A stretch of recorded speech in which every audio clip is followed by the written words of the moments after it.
bom dia, sétimo ano. Hoje nós vamos ver mais uma aula de português.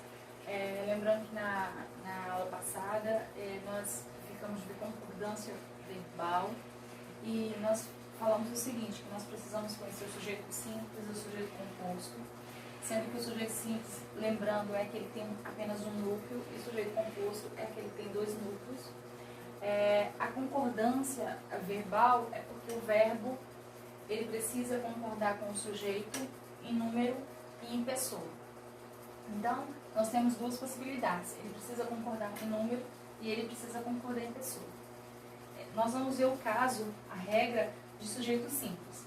Quando nós temos um sujeito simples, ou seja, um sujeito que nós temos só um núcleo, né? Se esse sujeito simples, ele for um substantivo coletivo, que nós já vimos substantivo coletivo, o nosso verbo vai ficar no singular. Então, olha só, o cardume, cardume não é coletivo? Não é o sujeito? Qual é o sujeito da frase aqui? O cardume. O cardume é um substantivo coletivo. Então, se nós temos um substantivo coletivo, esse verbo movimenta-se, ele vai ficar no singular.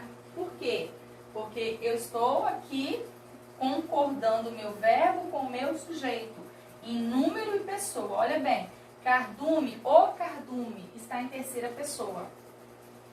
Então, o verbo, ele também precisa permanecer na terceira pessoa. E se cardume está no singular, o meu verbo também vai ficar no singular.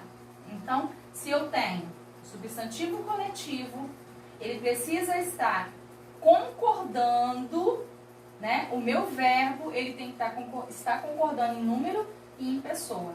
Então, aqui, o cardume movimenta-se pela costa. Cardume, o cardume, é um substantivo coletivo, está no singular, e o meu verbo, ele vai ficar também no singular, sendo que o meu sujeito está na terceira pessoa, o meu verbo está na terceira pessoa. O meu sujeito está no singular, o meu verbo vai permanecer no singular. E nós temos outro caso também, que é quando nós temos um nome e nós temos um artigo precedido desse nome. Então, olha só, aqui nós temos um nome, Estados Unidos. E antes desse nome nós temos um artigo, está precedido de artigo, então os. Então, os Estados Unidos, aí eu tenho o meu verbo, eu não posso colocar assim, ó, os Estados Unidos forma parte da América do Norte. Por quê? Porque eu tenho um nome mais um artigo, nome precedido de artigo. O meu nome está no plural. Então, o meu verbo, ele precisa vir também para o plural. Ele está na terceira pessoa e o meu verbo também tem que estar na terceira pessoa. Então, são regras do sujeito simples, né? Por quê? Nós temos apenas um sujeito. Porém, em uma situação, ele vai ficar no singular. Em outra situação, ele vai vir para o plural. Quem? O verbo, porque nós estamos falando de concordância verbal. O que é concordância verbal? É você concordar o seu verbo com o seu sujeito, tanto em número quanto em pessoa. Ó, número e pessoa. Pessoa aqui, terceira pessoa, e número aqui, singular, plural, né? Número, singular e plural. Se eu tenho substantivo coletivo, está no singular, o meu verbo vai estar no singular. Se eu tenho nome precedido de artigo, está no plural, meu nome está no plural, então o meu verbo também vai estar no plural. O sujeito composto. Nós vimos o sujeito simples. O verbo, ele precisa concordar com o sujeito em número, singular e plural, e em pessoa, primeira, segunda, terceira pessoa. O sujeito composto, quando ele se refere, o verbo se refere ao sujeito composto, ele vai ficar no plural. E se esse verbo ele vem antes do sujeito composto, ele pode concordar com o núcleo do sujeito mais próximo, ou ele pode concordar com todos os sujeitos. Então, são duas regras em que o verbo ele vai concordar, fazer essa concordância aí, em número e em pessoa. Então vamos ver o exemplo aqui. Liam, mãe e filha, antes de dormir. Aqui o verbo é o verbo ler, né? Liam, mãe e filha. Aqui o sujeito composto é mãe e filha. Então o verbo, como o sujeito é composto, né? De dois aqui, mãe e filha, o verbo foi para o plural. Liam. Quer dizer que as duas liam antes de dormir. Agora aqui, ó, lia do verbo ler, lia mãe e filha antes de dormir. Aqui, se concordou o sujeito, o verbo, ele veio antes do sujeito. Aqui o sujeito é mãe e filha. Então o verbo aqui veio antes.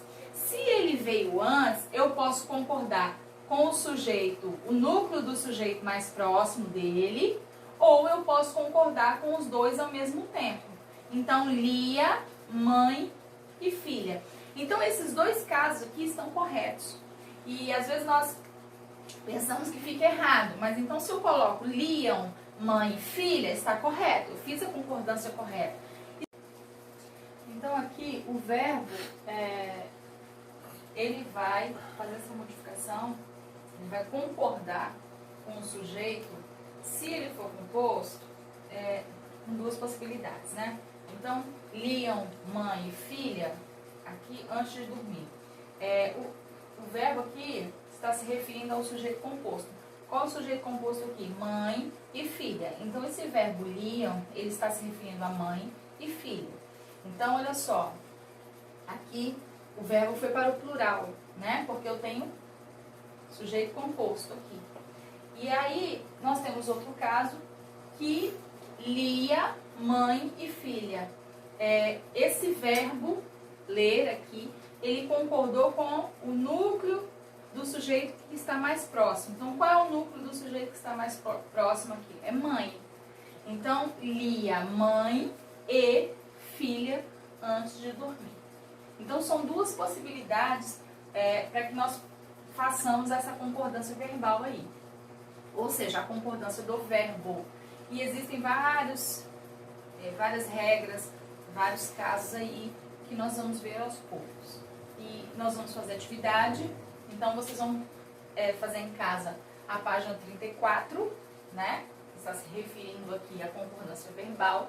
E nós vamos tirar as nossas dúvidas lá no grupo. E aqui também nos nossos vídeos, né? Vocês vão mandar e a gente vai tirando dúvida, ok? Até o nosso próximo vídeo.